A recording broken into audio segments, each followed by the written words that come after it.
Era muito agradável conviver com eles. Que pena que eles duraram tão pouco, né?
A partir do século XIX, final do século XIX, começo do século XX, né, houve um movimento migratório de europeus para o Brasil. E italianos foi uma grande parte dessa imigração que veio para o Brasil, buscaram uma vida nova, uma vida melhor, correto? E por volta de 1888, né, foi abolida a escravidão e o Brasil precisava muito de mão de obra para a lavoura. Filetti era uma zona agrícola. Todos nós, por exemplo, tínhamos terra não tão grande como é aqui, não era fazenda, mas se colhia trigo, milho, batata. Nós vivíamos muito com produto da terra.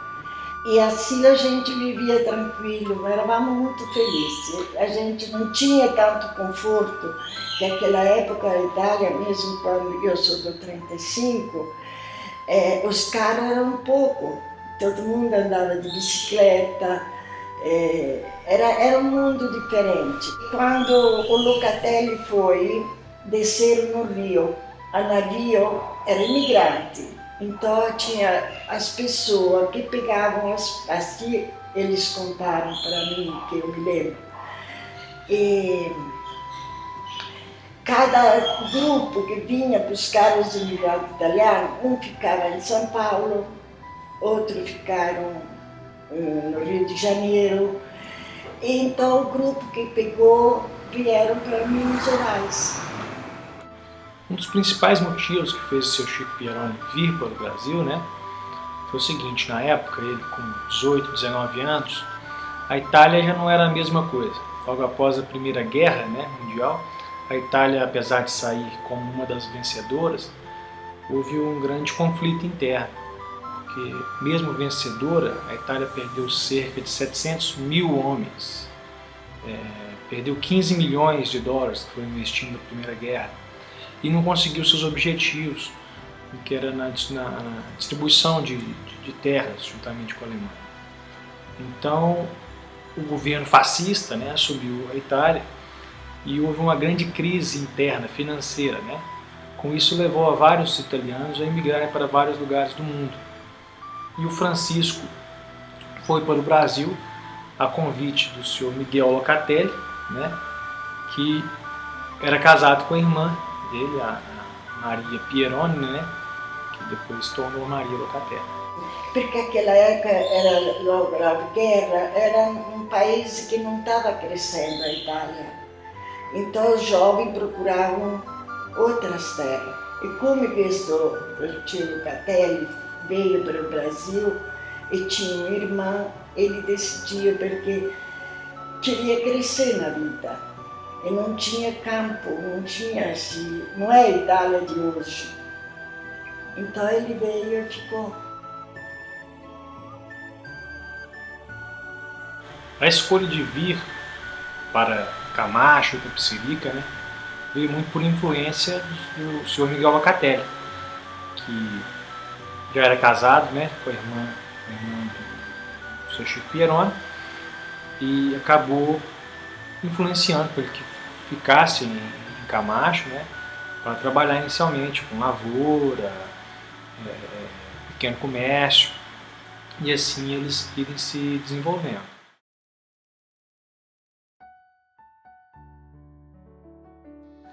Então, o Francisco Pieroni chega em Camacho por volta de 1921 e trabalha juntamente com Miguel Locatelli, né,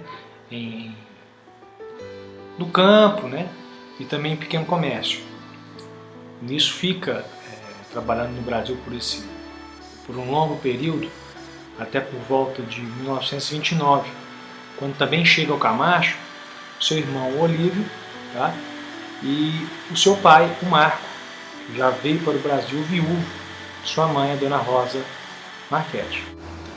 O Francisco Pieroni foi uma pessoa que saiu da Itália, tinha 18, 19 anos. Veio para o Brasil e foi direto em Camacho, que estava o cunhado dele, Locatelli, não? Casado com a tia Maria, que Pieroni. Então ficou lá, ficou bastante, 9 anos mais ou menos, se perdeu porque estava no 10, voltou para a Itália no 31. No 30, 1930. E foi casou-se com minha tia, Maria Medina. E ela não sabia que tamanho que era o Brasil. Então ela perguntava para ele uma história muito assim, interessante. Eu chamava ele de Chico, né? Tudo chamava de Chico. E ela estava satisfeita. Quando chegaram em Itapecerica, não tinha estrada. A história que ela me contava. Né? E tiveram que andar a cavalo. E ela era muito elegante, estava muito bem vestida, tinha até chapéu. Quando a Dona Marina chegou em Camacho, por ser uma senhora muito religiosa, chegar em Camacho mesmo com toda aquela dificuldade, de chegar lá e não ter nenhum padre, tinha uma igreja, mas não tinha um padre, para ela aquilo foi um absurdo. Então ela mobilizou junto com a cidade uma campanha para poder trazer um padre. E o que fizeram? Fizeram uma campanha junto com todo de Camacho e trouxeram o Padre Alberto. E o Padre Alberto foi uma pessoa que era mais que com a família dele. Tanto que ele ajudava muito a Aurélio, seu avô, o Álvaro, depois de Arlene, bastante tempo depois. Então nessa altura da história, já estava em Camacho o seu Miguel Locatelli, casado com a irmã do Francisco, né, a Dona Maria Locatelli. O Francisco, casado também com a Dona Marina. Mais 2 irmãos mais novos, que eram o Olívio e o Valdo, né, o Walter. E o seu pai, o Marco Pieroni. Tinha armazém com esta fábrica de manteiga. O Olívio era muito inteligente, ele mexia com eletricidade, então ele fazia um pouco de, sabe? E assim os Pieronis de Camacho foram crescendo, né? Já trabalhavam, além da lavoura, com comércio, né? O comércio na época vendia roupas e também diversos produtos gerais. Já tinha também a fábrica de manteiga. O Olívio era muito inteligente, então era um excelente eletricista, tanto que fundou como se fosse uma mini hidrelétrica que gerava energia na cidade de Camacho. Então, querendo ou não, os Pieronis dominaram a região de Camacho. E montaram até uma fábrica de manteiga, tinha um armazém, e puseram essa fábrica de manteiga, exportavam, assim, era exportar naquela época em Belo Horizonte. Eu sei que eles tiveram a oportunidade de comprar um prédio na Avenida Afonso Pena, ofereceram para ele. Era o Lívio e o Francisco. E eles talvez se sentiam longe de Belo Horizonte, porque naquela época eram viagens enormes, que nós aqui levávamos quantas horas de formiga, imagina de Camacho. E não compraram, a volta dizia, gente, se a velha ou Álvaro falava assim, mas se o papai tivesse comprado esse prédio em Belo Horizonte, a gente não estava, né? Estava diferente. Mas a vida é um mistério.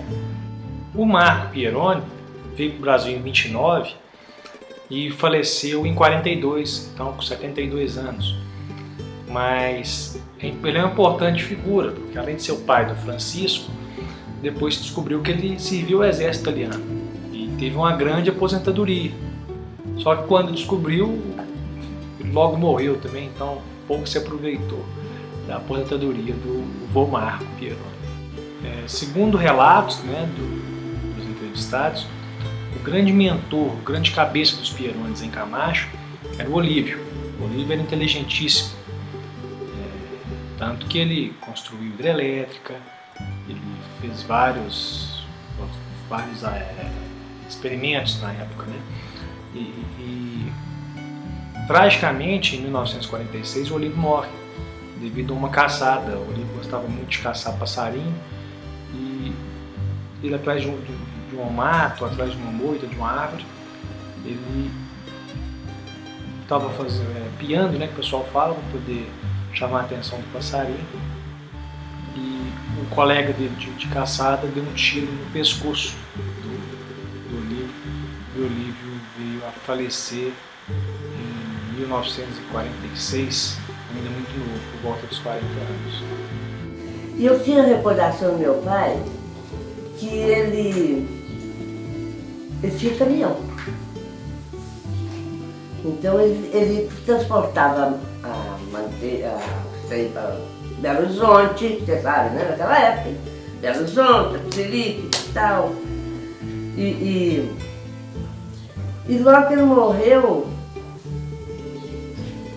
eu sentia muita falta, porque o meu pai sumiu para com o povo. Então eles falavam assim, não, ele foi buscar um caminhão, que ele falou com você que ia comprar um caminhão novinho, que tinha até as bandeirinhas do lado.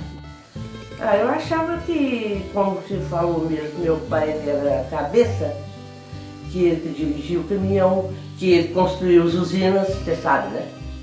Elétrica. Seu avô, o Aurélio, era dois conhecidos, você não sabe o pai que você tinha, tão inteligente. Ele ainda falava assim, Aurélio, Júlia, no tempo da guerra, seu pai fez funcionar o caminhão com álcool. Eu vou fazer experiência, e ele funcionou. Assim o Aurélio contando. Então eu acho que meu pai morreu, esse cara assim, ele veio embora para comigo. E aí acho que o povo desorientou. O Tivaldo tinha um bar aqui no centro, acabou com o bar, né, mãe? Descontrolou a família. Descontrolou. Venderam o comércio, venderam tudo que tinha as casas. O Tichico foi para a Formiga e nós fomos para Campo Belo com minha avó e meu avô. Só para situar um pouco a história, nessa época, tanto o Marco Pieroni e a Rosa Marchetti, né, que eram os pais do Francisco Pieroni, já haviam falecido. O Marco em 42 em Camacho e a Rosa Marchetti antes, ainda na Itália. A Rosa não chegou a não chegou a vir em Camacho. A Maria Locatelli, junto com o Miguel, após a morte do Olívio, seguiu para Campo Belo.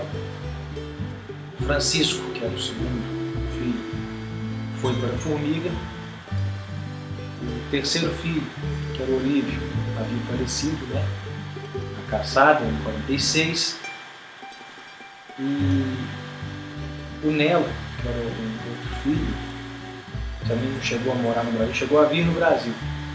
Veio da Itália, ficou nos Estados Unidos, depois veio para o Brasil, mas voltou para os Estados Unidos, não permaneceu no Brasil. Né?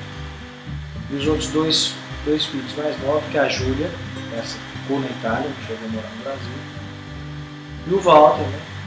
Que esse sim, né? Então, vai no Itapecerica.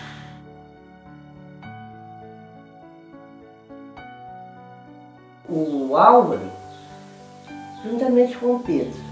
Depois meu tio falou assim, não, saiu essa oportunidade daquela casa, que era mais em Perón, na Praça São Vicente de Fé, que estava vendendo, o meu tio veio aqui e comprou.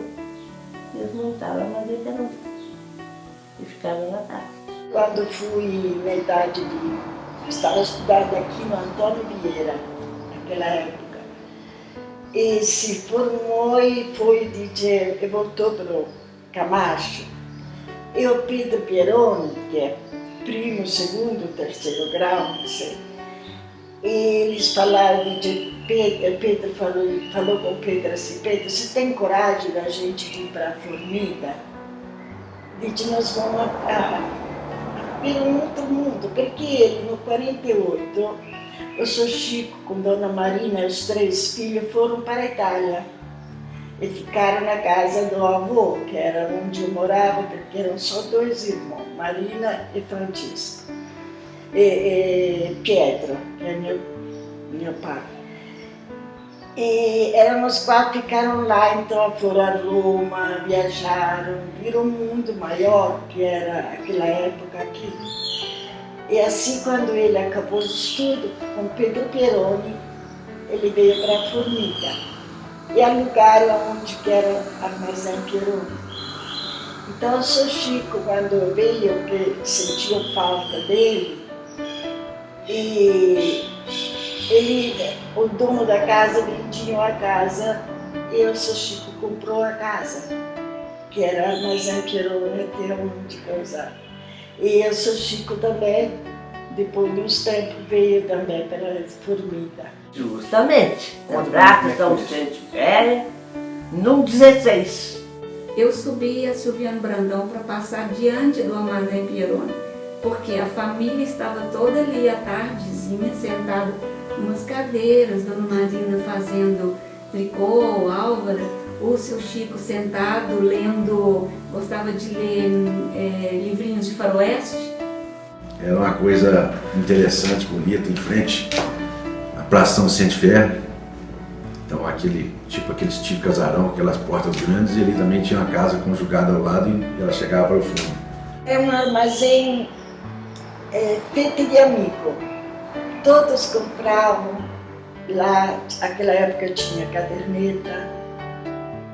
E, por exemplo, quantas pessoas já agradeceram, se não podiam pagar, eles dividiam, só facilitavam para todo mundo contava, de nossa, se não fosse pelo seu pai, né, era difícil.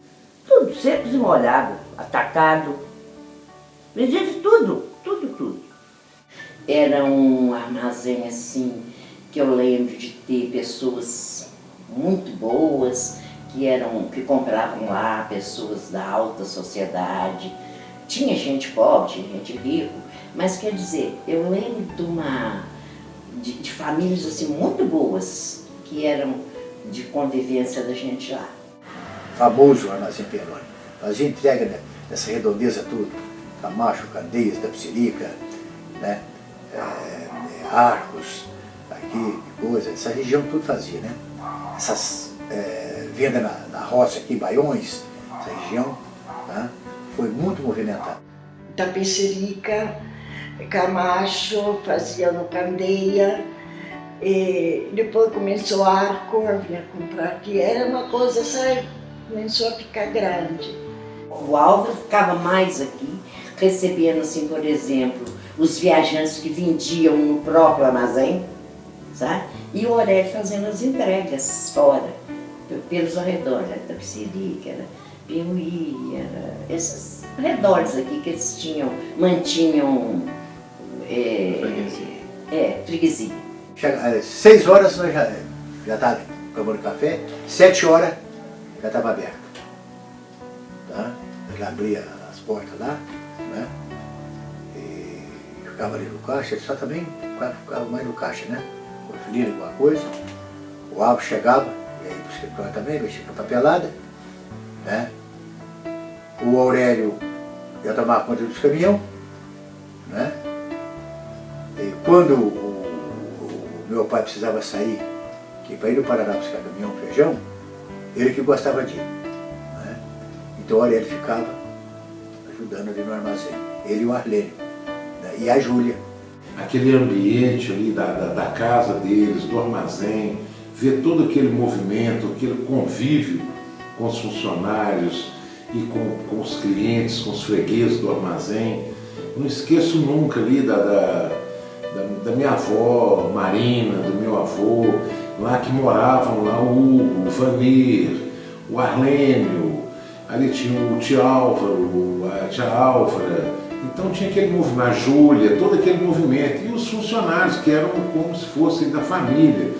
Lá o Tavico, o Zé Timburé, o Mário, o Erotildes, o Caixa e tantos outros que passaram pelo armazém e que obtiveram sucesso em outros ramos posteriormente. Quando eu vim para o armazém, a gente, na época, a gente tinha uma cadernetazinha, ia nas casas, os fregueses, a gente ia lá, armazém, o que a pessoa queria, anotava, depois vinha e ia entregar.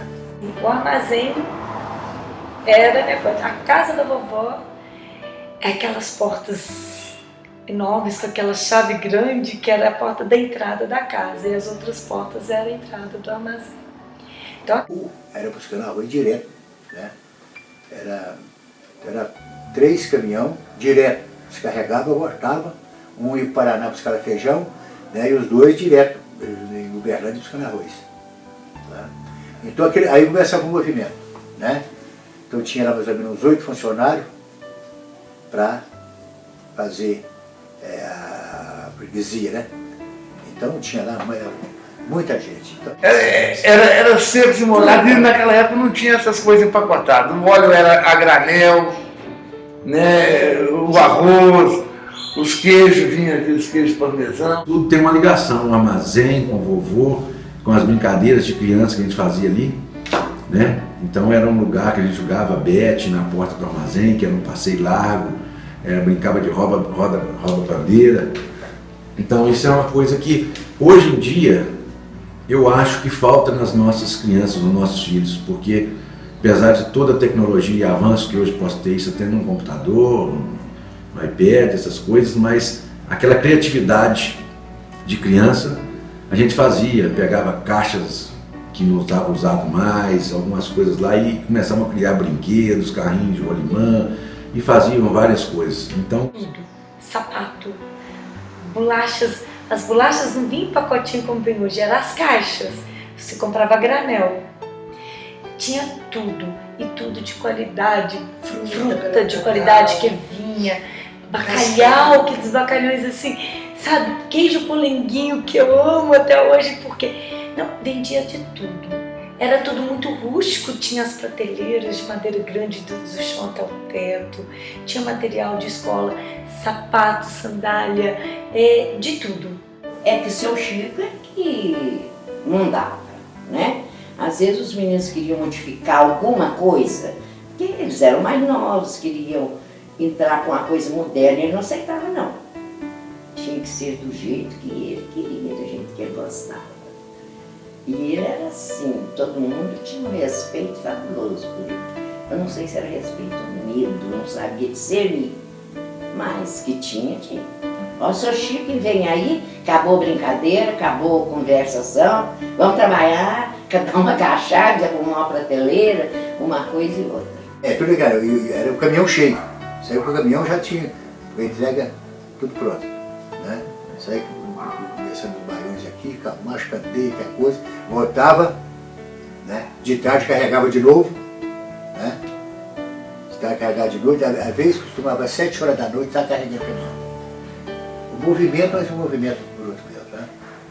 Foi muito famoso o armazém Pieroni. O armazém era uma família, para te falar a verdade, né? Tinha o meu pai, o seu avô, o Aurélio, a tia Júlia, o Hugo, aí foi juntando os funcionários que virou uma família só, era o Tavico, o Mário, né?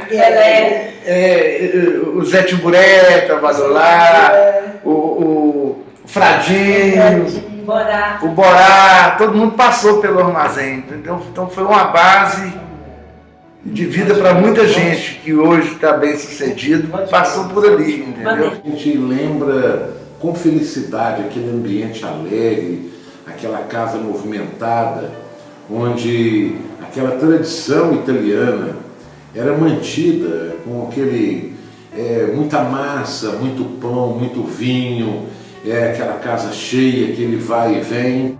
7 horas da manhã, 6 horas tem que fechar. Por quê? 6 horas já estava uma sopa preta, minha tia fazia, nós sentava tudo, tomava sopa, meu tio também, isso era. Gostava de alimentar muito bem, fazia festa, matava coelho, o Juliano Peroni ia para lá, o Soriano Peroni, era dos amigos dele, e lá de Lemonnier.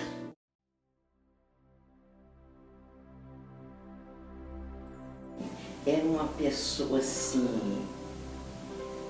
super autêntico, sabe?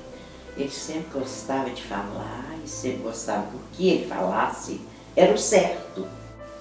E ele aquele jeito rompante dele, tudo, todo mundo gostava dele. Chico Peroni, até hoje o povo lembra dele.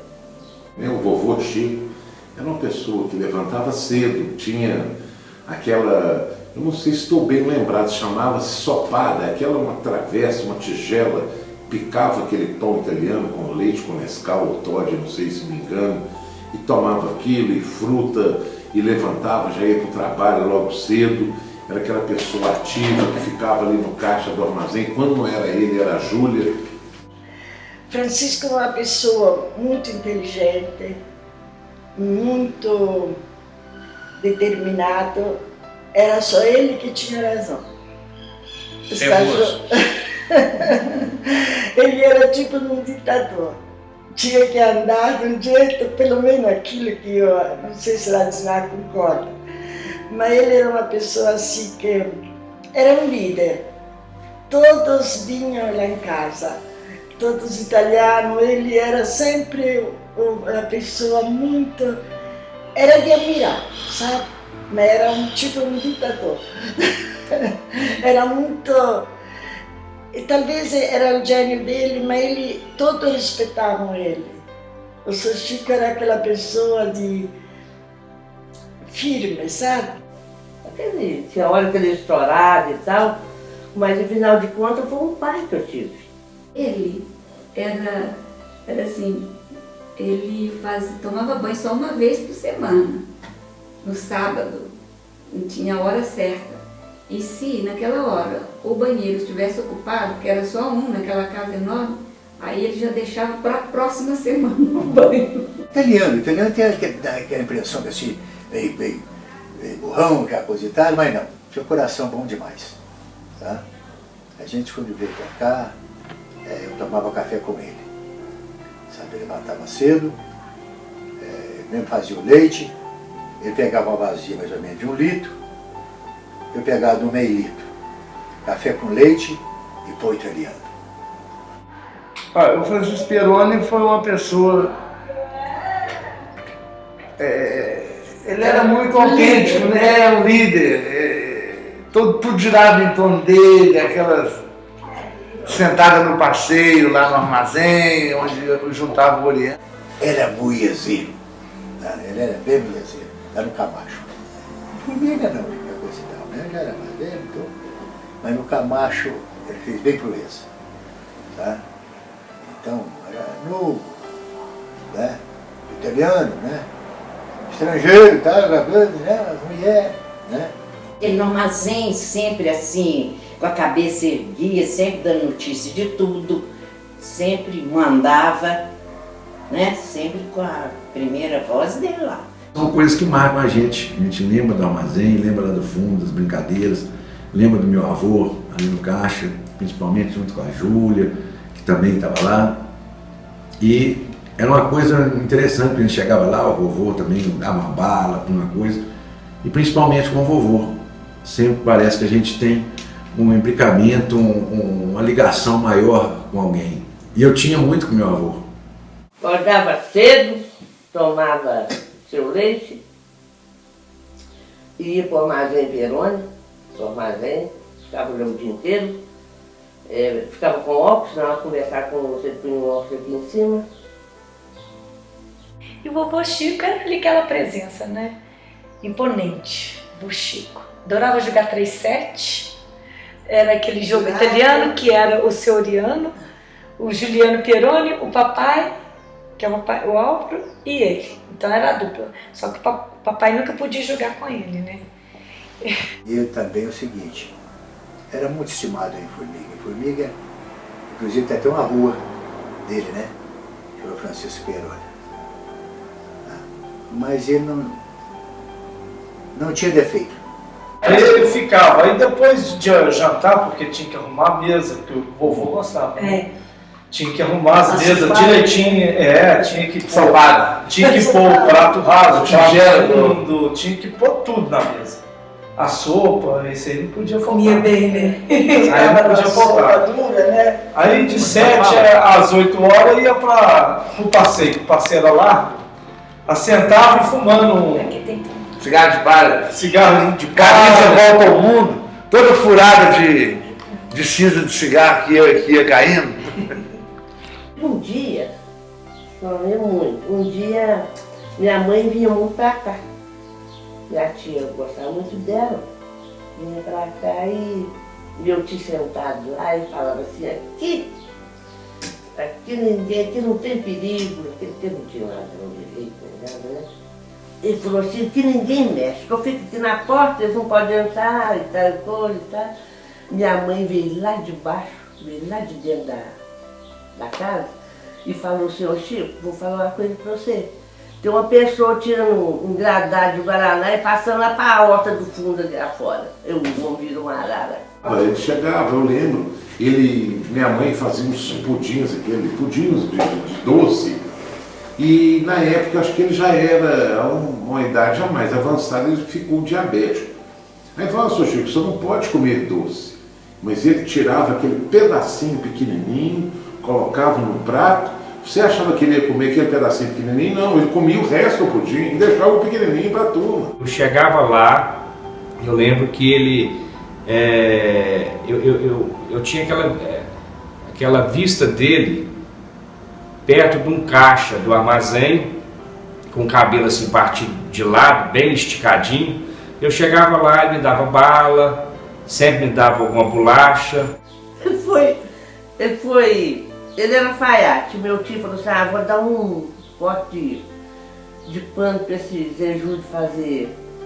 Era pro Piero era pequenininho, vou mandar ele fazer uma coisa. O Piero ria de medo do Zé Júlio. Esse Zé Júlio ia sempre lá. E ele entrava lá pro lado do armazém Peroni e ia na cozinha. Eles matavam porco, lá no meu tio, e punha a linguiça assim lá, você sabe quando eles punham figurado e tal, né? E viu que a linguiça estava sumindo. Eu disse, vai ter um terreno recordado.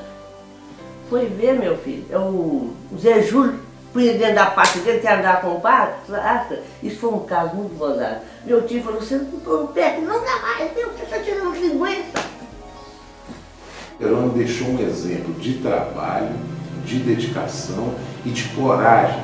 Coragem para todos nós, eu neto, meu pai que era filho, eu que sou neto, meus filhos que são bisnetos, e para a futura geração, uma coragem de trabalho, de perseverança, de vontade de vencer. Isso é uma marca histórica do meu avô. Ele um dia me disse que ele gostava imensamente do Brasil, era muito grato ao Brasil e que quando morresse, ele queria ser enterrado em terra brasileira. Então é o seguinte, a gente ia lá para o sítio, ele sempre me chamava e queria que eu fosse para lá para tocar sanfona. Ele gostava e chegava até fechar os olhos para escutar as músicas que a gente tocava, né?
E eu encantava, ela tinha uma pele branquinha, ela era cor de rosa, usava um vestido sem manga, assim, com aqueles braços, aquela pele linda.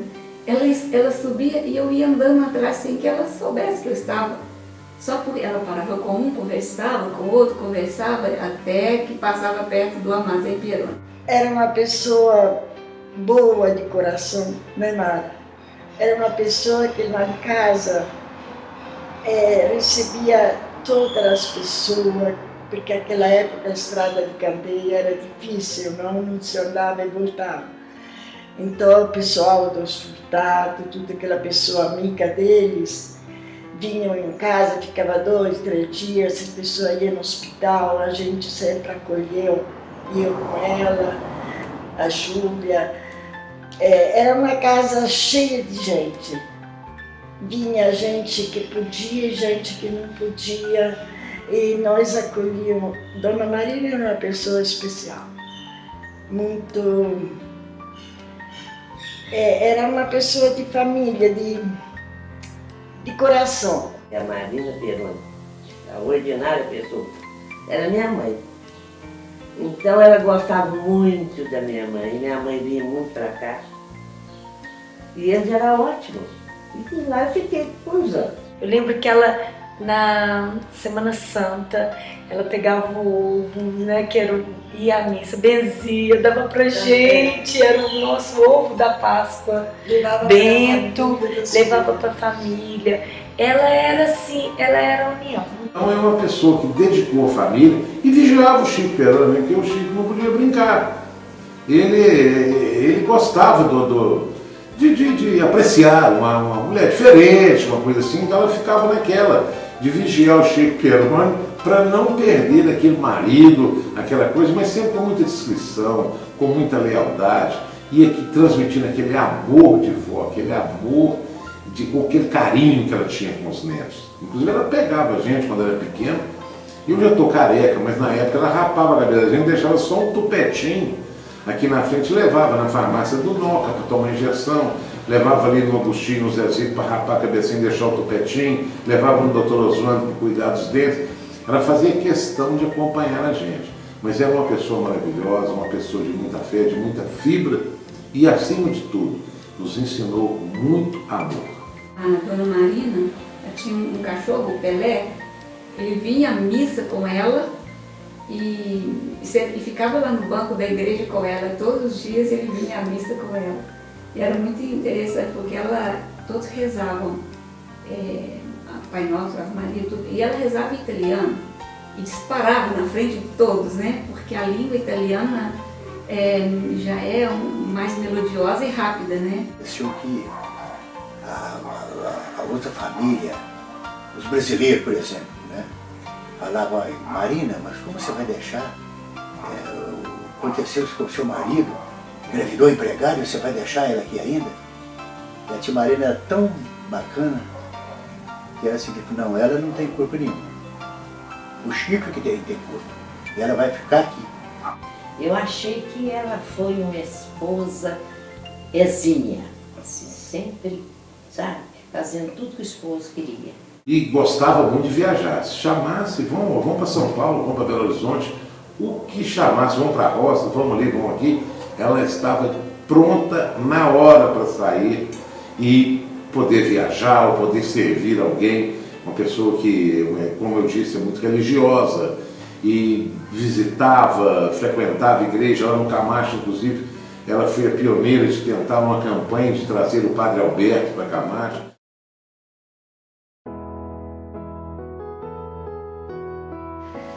E eu sei o que às vezes ele me contava, o Padre Alberto me dizia, Sayara, que lá ele quebrou uma perna, de tanto que ele andava com mal da perna. E eu fui medroso, gritava, era medroso. O Álvaro era uma pessoa, mas o Álvaro, te falo uma coisa, Aurélio é uma boa pessoa, mas o Álvaro, não porque eu me casei com ele, era uma pessoa que ele gostava de todos, menos dele. Sabe? Fazia tudo para os outros e esquecia dele. Sempre fez pela pessoa da família, pelo estranho que vinha pedir socorro. ele sempre fala um jeito de ajudar. Por isso que eu falo, sabe, Mateus, que nesta vida fazer isso era a melhor poupança. Ele sempre foi muito apegado aos pais dele. Ele preferia ficar sem nada, mas que os pais dele nunca faltassem nada. É incrível. Eu me lembro na doença da mãe, o que a mãe queria, ele comprava, sabe, que a vovó queria, às vezes tinha vontade de tomar vinho, então ele escolheu o melhor vinho que levava para ele. Sempre. Tio Álvaro não era só um tio, era um amigo, um companheirão. Nós pescávamos juntos, íamos para o rancho junto, fazíamos farra junto, farra no bom sentido, mas era uma pessoa alegre, que participava. Que ele saiu daqui fugido, porque dizem que um dia foi atrás do Aurélio, o marido de uma senhora, achando que era o Álvaro, queria matar o Álvaro. Então, para salvar o filho, a gente vai embora para a Itália. Tinha muita gente apaixonada por ele aqui. Ele não era bonito, mas ele tinha uma coisa diferente, não sei. O Álvaro foi buscar a Álvaro, né? Eu lembro que o Arlene, né? Ela não falava nada português, né? Então, o seguinte, chegou aquela mulher, o Álvaro, né? Foi buscar lá, e tal, aquela coisa, mas o Arlene falava umas besteiras pra ela e ela ria também, né? Não sabia nada, né? Ah, você é feio, você é muito bobo, você não sabe, né? E nada, né? Mas ele nunca tocou um filho. Ele só com palavra, com respeito, com amor. Agora, quando precisava, era eu. Ele não sabia, sabe? Ele gostava da vida, ele gostava de viver. É o tipo da pessoa que com problema, sem problema, com dinheiro, sem dinheiro, ele gostava de viver. Gostava de caçar, de pescar, de ter a companhia dos amigos, de jogar baralho, de tomar as pinguinhas dele, ele gostava da vida. E eu acho que isso é um exemplo bonito pra gente, que a gente às vezes desanima um pouco. Ele gostava da vida. Ele gostava e ele procurava viver. Ele queria sempre viver. Pena que viveu pouco. Mas ele viveu intensamente nos últimos dias dele, parece que ele já estava despedindo. Por quê? Foi festa de despedida do seu pai de solteiro. Depois foi festa de aniversário do Vicente Nogueira de casamento. Isso no domingo antes, uma semana antes. Era o irmão Vicente Nogueira. Um domingo antes foi a festa de casamento do Vicente Nogueira. Na sexta-feira foi o casamento do seu pai. E no sábado ele saiu, ele deixou tudo aqui, a casa estava cheia de gente. Ele deixou tudo e falou assim no almoço: nós vamos amanhã, nós vamos lá para Furnas passar o dia, eu já arrumei tudo, nós vamos festejar, porque tinha muita gente que veio do casamento do seu pai. E ele estava super feliz, pessoal, eu vou caçar agora, eu vou almoçar mais cedo, que eu vou sair para caçar, e amanhã cedinho todo mundo se arruma. Só que ele foi e não voltou, já voltou para o hospital, do hospital ele morreu dentro da ambulância, que estava indo para Belo Horizonte no domingo.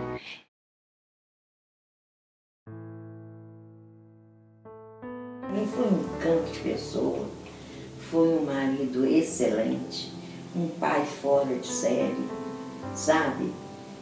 E eu achei que sempre me tratou muito bem. Mas ela sabia ser autoritária, sabia calar na hora certa e sabia ser um amigo, companheiro, um irmão. Então, as passagens que a gente tem, eu falo que é difícil ficar marcando, porque eu não tenho passagem ruim com meu pai. Eu só tenho lembranças boas com meu pai, passagens boas com meu pai. Meu pai não foi apenas um pai, foi um amigo, uma pessoa que me ensinou, que me incentivou, que sempre nos mostrou o caminho na força do trabalho, na perseverança, na vontade de vencer, sempre nos educando da melhor maneira possível, ensinando-nos a continuar sendo honestos. Pessoas, acho que honestidade é obrigação. Mas ele tinha mania, as coisas, venceu hoje, tem que pagar hoje, vamos pagar isso, aquilo. Quer dizer, isso eu peguei esse vício do meu pai, um exemplo do meu pai de ser cumpridores com suas obrigações, os seus deveres. Gostava demais de pescar e ele sempre me ensinando a pescar, como fazia, como mexia com o motor. Quer dizer, são coisas que ficam marcantes na vida da gente que a gente sempre faz lembrar. Olha, aprendi isso com meu pai, isso é uma coisa muito gratificante. Os outros falam assim, não, mas o Aurélio não gosta, eu não faço. Sabe? Pra que vou botar o Aurélio nervoso? Não gosto, eu não faço.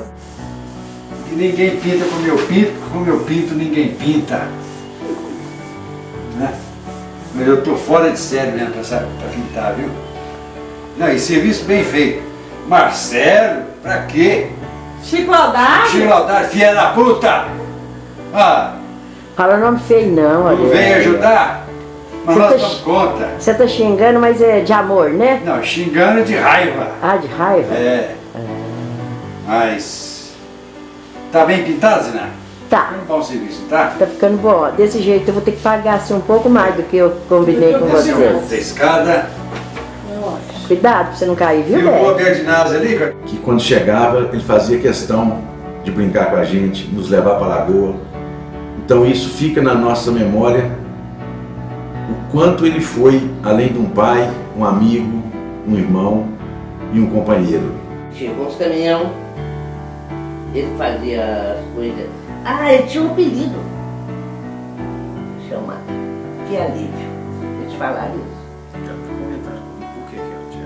O Borá, que era o contador lá do Armazém Peroni, porque o Aurélio saía fazer as entregas e trazia dinheiro, né? Então ele falou assim, chegou o Que Alívio.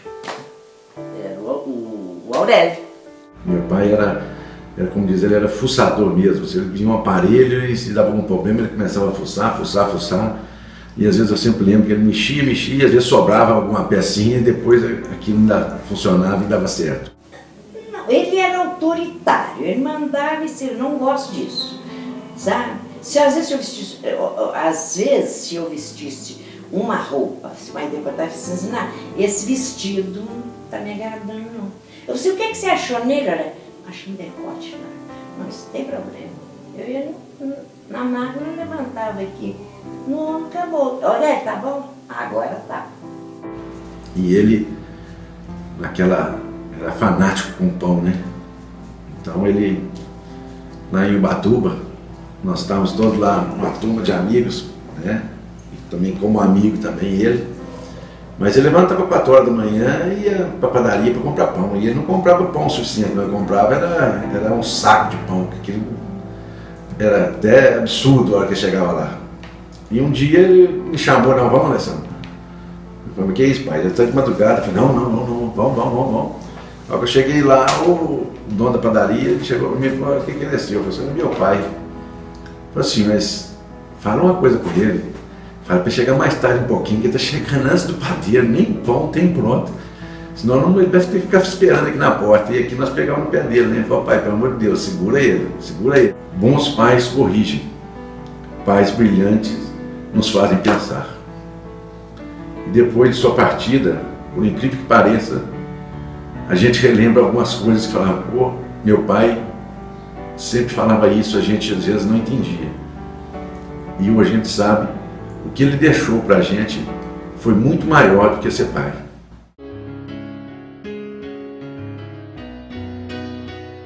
Arlélio era um menino mimado.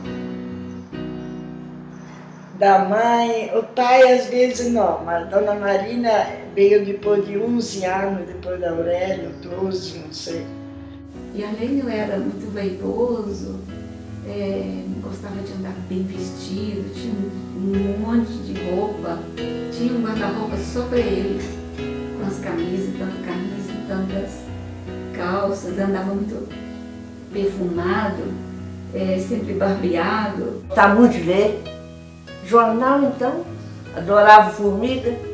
Tanto com a médica que dava casamento, fala assim, ó, Júlia, dona casamento, até hoje, pode ser na rua, pô. Eu sei, Júlia, Júlia, chama, vai lá buscar ali. É só nós dois que estamos aqui no Armazém Pieroni. O Arlênio, ó, tá lá para o campo do Formiga, não quer trabalhar não, ele tá vendo é jogo. Esse homem é da longe. Mas muito bom, gostava muito de jogar, você sabe, né?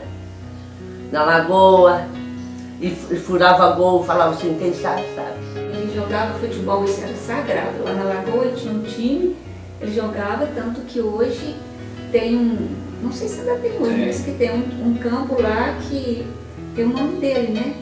Que ele falava, quem sabe, sabe. O Arlênio fanfarrão. O Arlênio era uma criança grande. Gostava do Johnny Rivers. Não tinha juízo muito. Formou em administração quando era difícil formar em faculdade. Era para ser um grande professor, porque era muito inteligente, mas não seguiu. Ele fez administração. Fez administração junto com o Ronaldo Locatelli. Jogava bola, gostava do futebol. A faculdade. Ele gostava do futebol, tanto que ele lançou lá no campo da Lagoa, quem sabe. Andava com o seu pai, com o Alvano, com o Alessandro, com o Piero, aprontava com esses meninos. Mandava eles pular da caminhonete em movimento. Era assim, ele era muito amigo deles. Saíam juntos, passeavam muito. Aí o tio Aurélio, na Lagoa, meu pai era horrível jogador. Era BS, tinha apelido de Studebaker. E o cara da caminhonete que tinha lá. E o tio Aurélio era o goleiro. Carecão. E o Aurélio era o craque da bola, né? Mas então eles iam na Lagoa, quando tinha cabaça, Messias Couto. Então, toda quarta-feira eles iam lá para a Lagoa, no campo de chão. Eles ligavam as caminhonetes para iluminar o campo, porque não tinha iluminação. Depois que colocaram.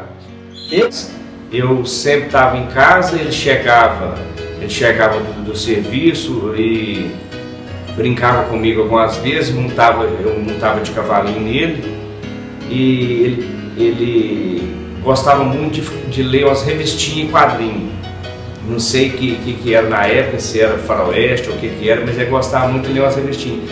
E eu pegava muito essas revistinhas dele. E ele ficava bravo, mas ao mesmo tempo brincando comigo, sempre brincando de cavalinho, eu montado nele, a vaga lembrança que eu tenho dele. Brincava muito com os meninos, né? Ele chegava do armazém, ele já gritava lá da rua. Nini, chamava o Adriano de Nini, não sei.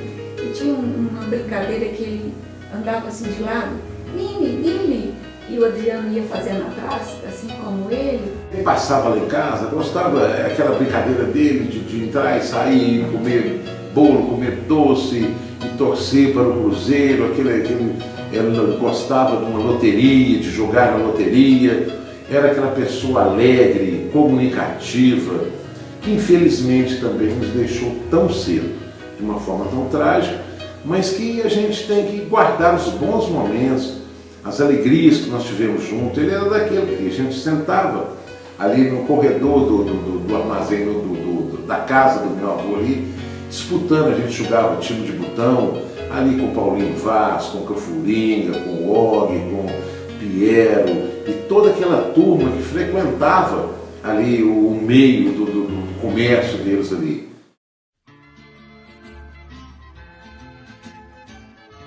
Outro tio nosso é o Marlene, que é o que mais parece com o meu avô. Minha mãe era empregada, inclusive duas. Na época, os italianos gostavam muito daquelas negrinhas para trabalho, qualquer coisa, trabalhavam muito bem. E aconteceu que a esposa dele, que foi uma outra mãe que eu tive, chamava de tia Marina,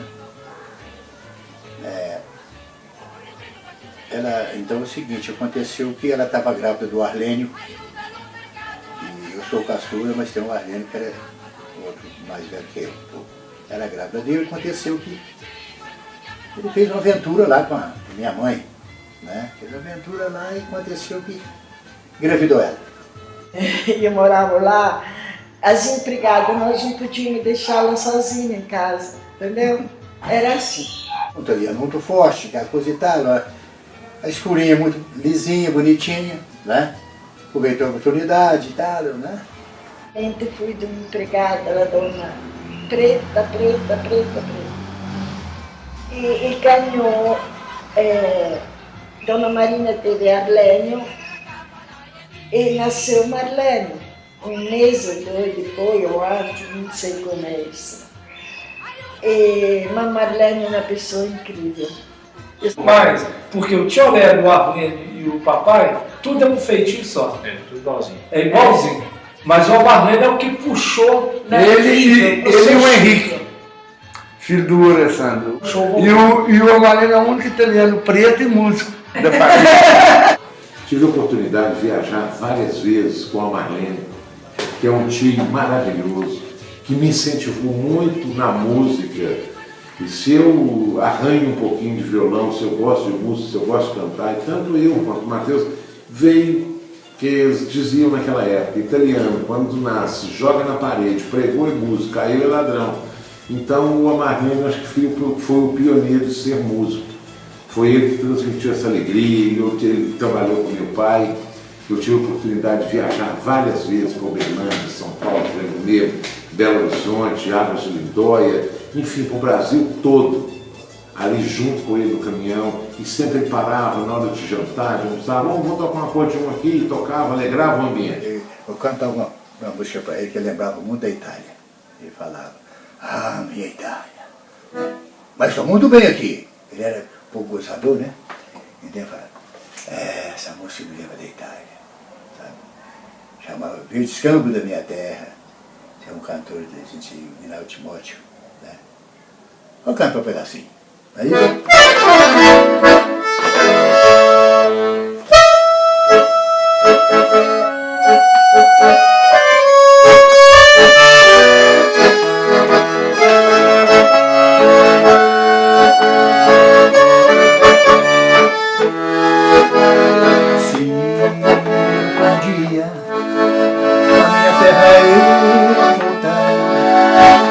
Encontrar as mesmas coisas que deixei quando o trem parou na estação. Eu sentirei no coração a alegria de chegar, de rever a terra em que nasci e de correr como em criança, no verdes campos do lugar. Quero encontrar a sorrir para mim, o meu amor na estação a me esperar. Pegarei novamente as tuas mãos e seguiremos com emoção pro verdes campos do lugar.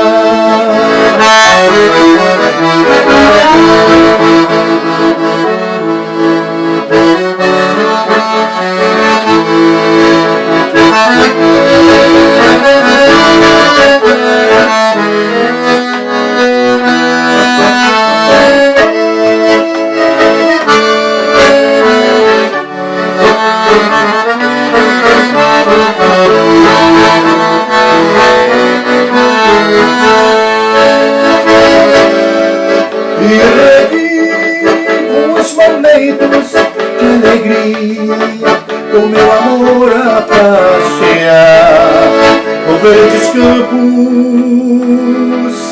do meu